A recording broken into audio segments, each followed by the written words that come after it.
online with LCKids this week. We want to encourage you guys also, as you're able, to come join one of our live services here at LifeChurch at 9 a.m. and 10:30 because we've got some awesome kids programming we know your children would enjoy.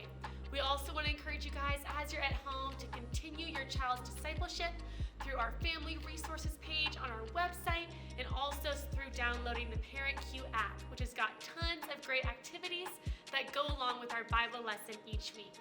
So with that, we hope you guys enjoyed this week's Bible story.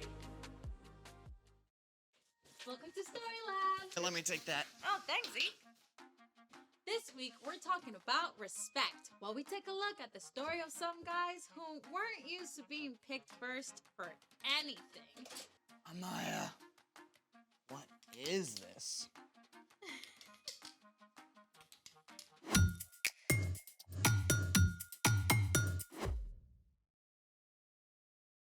Hey, I'm Amaya. And I'm Zeke, and we're talking about respect, which is showing others they are important by what you say and do.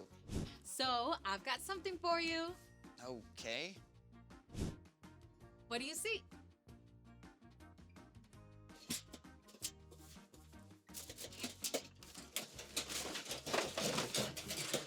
Trash. That's what I thought too, until I saw what my friend Abby does. Well, do I get to see too? Absolutely. I think she deserves a drum roll. Hey guys. Hey Abby, we're so excited to have you. Can you tell us a little bit about what you do? Yeah, so I make visuals to help people tell their stories. What kind of visuals? It can be anything. It can be a mural or string art or old clothes, and sometimes I make giant sculptures out of trash. That's cool. Is that what we're doing today? Actually, I had something else in mind. You gotta really look at your materials, so try it. It's crinkly.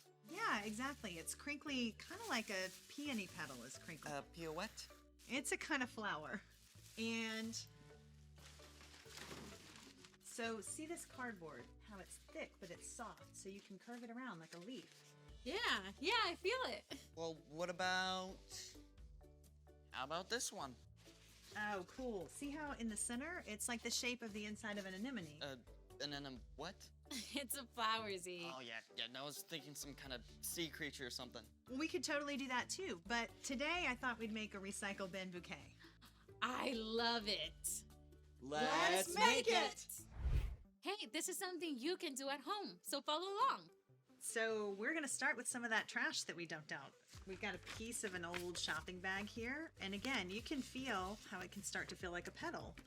A petal. Some old magazine clippings. What is this gonna be? That's gonna be the center of a sunflower. With this on top, the inside of a cardboard box, and we're gonna use that egg carton that you found. Hey! Pass those on back now that you've felt them, and I'm gonna show you what our first step is. We're gonna start with this guy, because as you can see, we got a yellow bag, so that's gonna be our sunflower petals. Right. The first thing that you wanna do is cut a circle, and then you're gonna go through and make all the petals, one cut after another. So you can see that takes a little bit of time. So I went on and cut petals for you guys so we can make flowers even faster today. Thank you. Appreciate it. So you can pick up these, and what we'll start to do is take them, and just like we were feeling that paper, start to bend them like petals of a real flower. Because flowers aren't perfect. They have petals going every which way, and that's exactly what this paper lets you do. Okay, so bend. So you can bend them up. And take your next piece and do the same thing. How's that? That looks great. That looks to me like a flower out in the wild. Sweet. So when you've done that with both of them, then we get to glue them together. So you guys think you're ready to glue? Yes, I'm ready. Almost. So you'll take your bigger one. That's your bottom. So you'll take your bottom flower and use your glue gun, and be careful, it gets really hot. So remember, you're gonna wanna have an adult for this. So you just make a ring of glue and press the top flower down so that they stick together. And that's it. You got your 2 layers of flour right there. Oh, I'm so excited to make glue. Here you go. Be careful. Thank you. Awesome. We'll pass this back down. We're going to glue some more, though. How do you feel? I think mine's looking really good. It already looks like a flower, right? Yeah. Oh, All right. yours look better. So now we're going to get to the green part that you asked about, our little magazine clipping. And you want to do little tiny snips. So you can see that definitely takes a lot of time. So I went on and did that one for you too. And you have this little thing that you can start to do the same thing with. Kind of crunch them around. Don't be afraid to wad it up because, again, flowers aren't exactly perfect. All the little pieces go in all different directions. So you want it to ruffle up. How's it feel? It's looking good, I think. So we'll do the same thing with the hot glue gun. And you'll do a tiny little bit of glue. My turn. How does it look? There it is. Sunflower. It looks The great. center of the flower. So there it is. You've got your flower already going. But Wow. now, you know how the center of a sunflower has like a big lumpy bit in the middle? With all the seeds and stuff. Exactly. So that's what we're going to make with this. So you see how the center of the cardboard has all that lumpy bumpy stuff? That perfectly makes the center of a sunflower where all the seeds are. So we cut it at an angle so we can roll it up like this. This is where it gets fun. You take the big end, roll. So you guys see we're making a big round center for the inside of our sunflower, and it's starting to look all nice and lumpy like the seed part, right? It's going. Yep, and then just glue down that little tail. And the next thing you'll do after that is on the flat side. So you guys can see we're gonna glue it down in the center of our flower. Right in the middle of the green bit, like this. There you go. That's the trick. Not too Okay, much, there you but just enough. Alrighty. Yeah, that looks perfect. Yay. There's the center of it. All our flower needs is a stem, right? Right.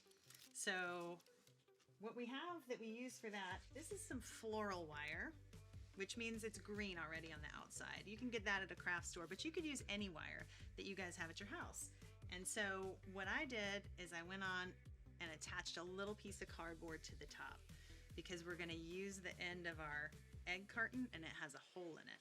So what we're gonna do is put a little glue right around the bottom. So just like stringing a bead or threading a needle, you're gonna put that wire right through that hole and pull that square down into the base of it. Pull it in nice and snug. Got it. Perfect.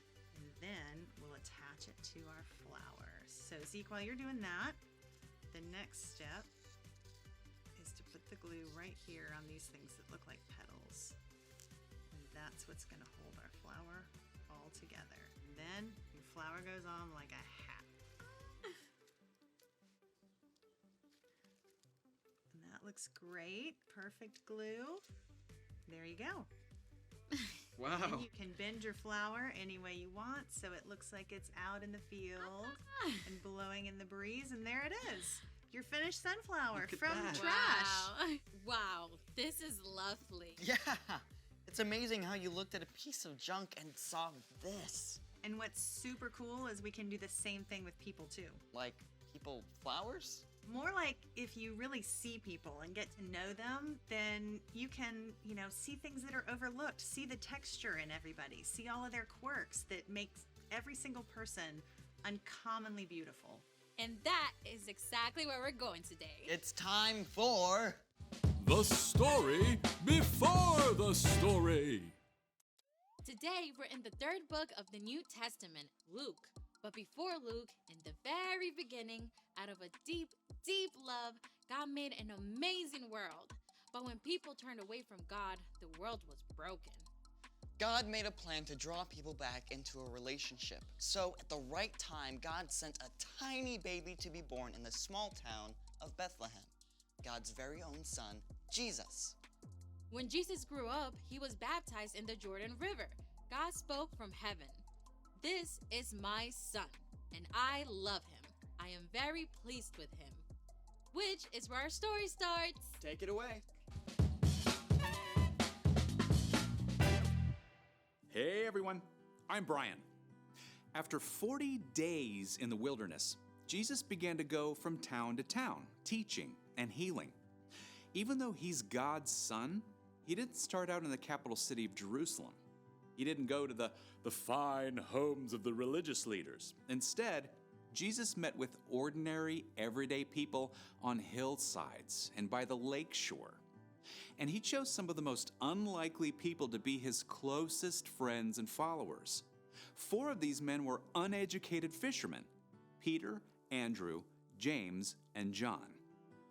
One morning after a long night of fishing, Peter and his friends had caught exactly 0 fish. What a drag. Cleaning the nets without a single fish to show for it. I may fall asleep right here. This morning, the fishermen weren't alone on the beach. Jesus was standing on the lakeshore, and though it was early, a huge crowd had gathered. They were so eager to get close to Jesus that they jostled and shoved, backing him right up to the water. But instead of pushing back, Jesus simply stepped over into Peter's boat and said, "Go out a little way from shore." Now, if you're Peter, you're probably feeling a whole bunch of things. On the one hand, after fishing all night, you really want to get home and go to bed. But on the other hand, this unusual teacher has singled you out of the crowd to help him. I mean, you're used to people just ignoring you or wrinkling their noses at the fishy smell you can't get out of your clothes. With all those things racing through his head, Peter did just what Jesus asked and guided the boat a little way out from shore. When Jesus was done speaking, he turned to Peter and said, "Go out into deep water. Let down the nets so you can catch some fish." Master, we've worked hard all night and haven't caught anything. Now, even though Peter couldn't help protesting a little, he already respected Jesus' authority. But because you say so, I will let down the nets. Peter guided the boat out into deep water, and he and Andrew let down their nets, expecting more disappointment. Instead, whole schools of fish seemed to appear out of nowhere. Oh, Andrew, pull harder. The net is going to burst. Peter called out to his fishing partners back on shore. James, John, bring the boat. It took everyone to reel in the nets. Both boats overflowed with floundering fish. Back on shore, Peter was so overwhelmed, he didn't give a single thought to that massive haul of fish. Instead, he threw himself down at Jesus' feet. Go away from me, Lord. I am a sinful man. Jesus smiled at the group of ragtag fishermen. "Don't be afraid.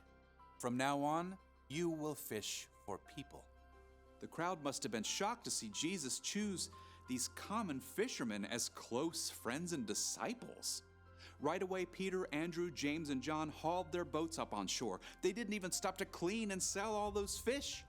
Jesus wasn't finished calling disciples. One day, he stopped at a booth where a man named Matthew was collecting taxes. Okay, now, first thing you got to understand, no one talked to a tax collector unless they had to. These men were hired to collect taxes from their own people for the Roman government. They would charge extra to cover their own salaries. I mean, everybody hated them for it. But Jesus walked right up to Matthew. "Come, follow me." Everyone was shocked, including Matthew. But Matthew didn't hesitate. Something inside him just recognized that Jesus was special. He got up immediately to follow Jesus, and even invited Jesus to come to a dinner party at his house. At Matthew's home, Jesus shared a meal with tax collectors and others who were seen as outcasts. The religious leaders were shocked. They grumbled to Jesus' disciples. Why do you eat and drink with tax collectors and sinners? Jesus heard what they were saying. "Healthy people don't need a doctor. Sick people do. I have not come to get those who think they are right with God to follow me. I have come to get sinners to turn away from their sins." Jesus wasn't worried about collecting the right followers or popular friends. Instead, he included everyone. Jesus chose to spend his time with people who saw how much they needed him, instead of those, like the religious leaders, who thought they were too important to need help. The end. I wonder who Jesus would talk to if he came to my school. That is a great question. It's like Jesus' teaching went beyond anything anyone has ever heard before. So, what's our part in the story? Every single person ever is made in God's image. That means everybody you meet is important and worthy of love. Just like Jesus, we can choose to include the people who get overlooked and left out. Maybe people who aren't popular. Or people who are new or different. Even people who have messed up. Yeah, like there's this girl in my school who eats by herself at a table in the corner every day. I could invite her to have lunch with me. Yeah, and there's this kid in my grade who always gets picked last for stuff. I could have him be my lab partner in science class. I think you guys have got it. See you next time. So here's the thing. Include people who are left out. Hey, do we get to make more flowers? Oh, already on it. Wow. I still cannot wrap my head around how this came from a pile of trash. You just got to keep your eyes open and take a good look at all the cool things you find. And the people you meet. Yeah, there's always something amazing to discover. Exactly. Thanks for joining us in the Story Lab. See you next time. Oh, this is awesome. This is so amazing. What did you make this out of? Oh, it's a food box and then a little potato bag That is inside the center. incredible. And check out, these are the bottoms of an egg carton too.